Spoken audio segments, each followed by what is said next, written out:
ఈరోజు చాలా ట్రెడిషనల్ పచ్చడి.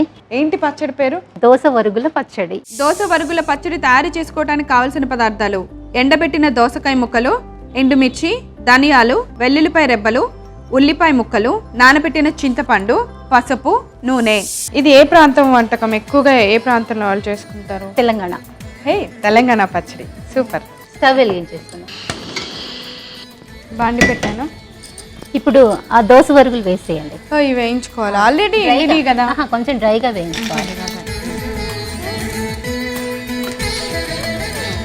కొద్దిగా అంటే కొంచెం 3-4 రోజులు అయితే ఇట్లా వీటిని మనం ఎన్ని రోజులు బాక్స్లో వేసి పెట్టుకున్నా పాడవకుండా జాగ్రత్తగా 1 ఇయర్ అసలు పాడకు 1 ఇయర్ అయినా అలాగే ఉంటాయి అనమాట. ఎండలో ఇంకా మంచి సమ్మర్లో అయితే మే నెలలో అలాంటి 1 డేలో ఎండిపోతాయి.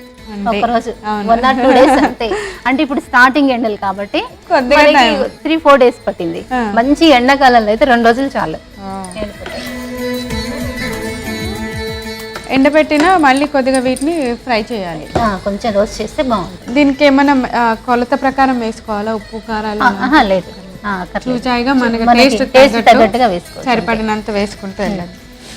నేను ఇందాక తిన్నప్పుడు కొంచెం పులుపు తగ్గింది, ఎండటం వల్ల ఏమో అంత దోసకాయ ఉన్నంత పులుపు లేదు, కొంచెం తగ్గింది. మరి పచ్చళ్ళకి వెళ్ళగానే మళ్ళీ వచ్చేస్తుంది. కొంచెం చింతపండు కూడా యాడ్ చేస్తాం కదా అందులో.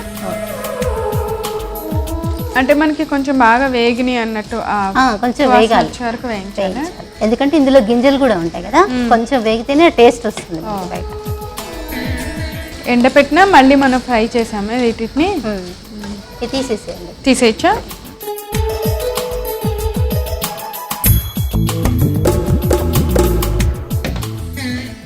ఇందులో కొద్దిగా ధనియాలు, అన్ని డ్రైగా వేయించుకుంటాం. అంటే ఎండుమిర్చి కొద్దిగా నూనెలో వేయించుతాను. అలాగే. ఆల్రెడీ మనకి బాండి వేడెక్కే ఉంది కాబట్టి అట్లా 1 నిమిషంలో అయిపోతుంది. దాన్ని వేరే ప్లేట్లో తీసుకుందామా? ఇది వేరే చాలు. ధనియాలను అలా కొంచెం మంచి కలర్ వచ్చేసాయి. అవును. ఓకే, నెక్స్ట్ కొద్దిగా ఆయిల్. అంటే మనం ఇందులోనే తాలింపు కూడా వేసుకుందాం. తాలింపు అలానే పచ్చడికి అవసరమైన ఎండుమిర్చి వేయించి పక్కన పెట్టేసుకొని తాలింపు అదే ఆయిల్లో వేసేసి అలాగే ఆ ప్లేట్లో ధనియాల దాంట్లో తీసి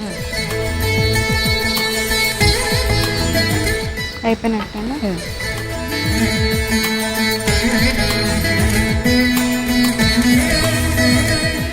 ఎండుమిర్చి కొంచెం వేగితేనే బాగుంటాయి కదా పద్మ గారు?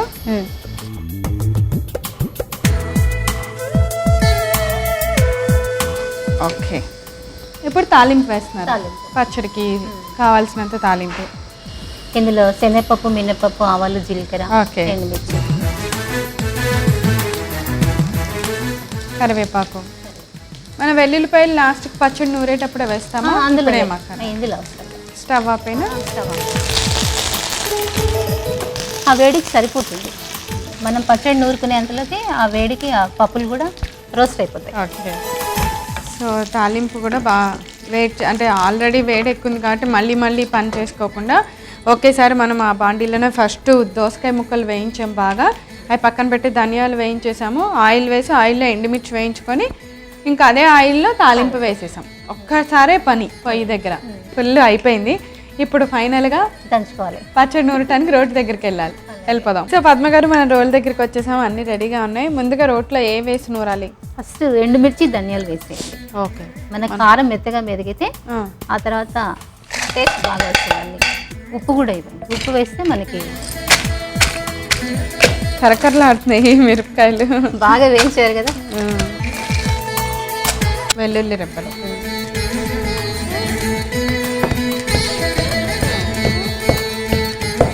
వెల్లుల్లి ఫ్లేవర్ ఎంత బాగుంటుందో కదా పచ్చళ్ళలో. అది ఎండుమిర్చి వేయించిన ఎండుమిర్చి వెల్లుల్లి వేస్తే కారపొడి స్మెల్ వచ్చేస్తుంది. కొంచెం జలుబుగా ఉంటే టక్కన.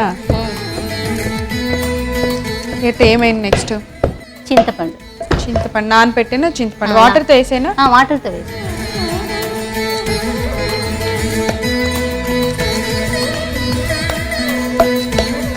కొంచెం పసుపు వేయండి అలాగే. ఓకే,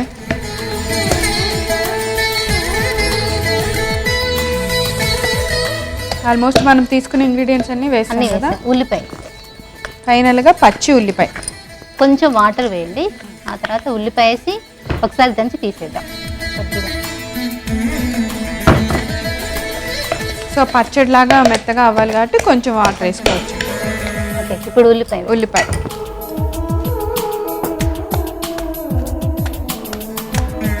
సో ఫైనల్గా ఉల్లిపాయ వేసాం అనమాట. అంటే ఆ ఫ్లేవర్ బాగుంటుందా?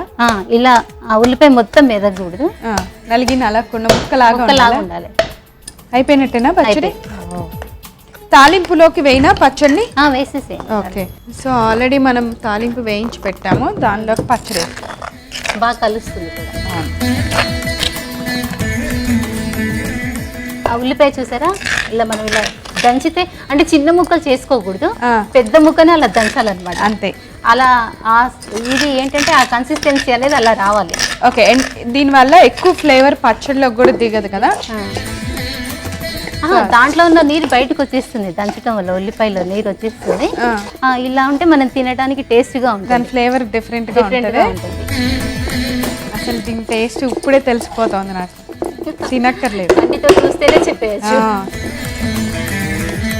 వెజిటబుల్స్ ఈ మధ్యకాలంలో పిల్లలు నేను అది తిన్ను అంటున్నారు కదా, చక్కగా ఇలా వెరైటీగా తెలియకుండా ఎంత చక్కగా పెట్టచ్చో. బాగుంటుంది, అన్నంలో మంచిగా కలిపిచ్చేసామంటే వేడివేడి అన్నంలో నెయ్యి వేసి కలిపిచ్చేస్తే లాగించేస్తారు, పట్టు పట్టేస్తారు కాదు, తెలియని కూడా తెలియదు.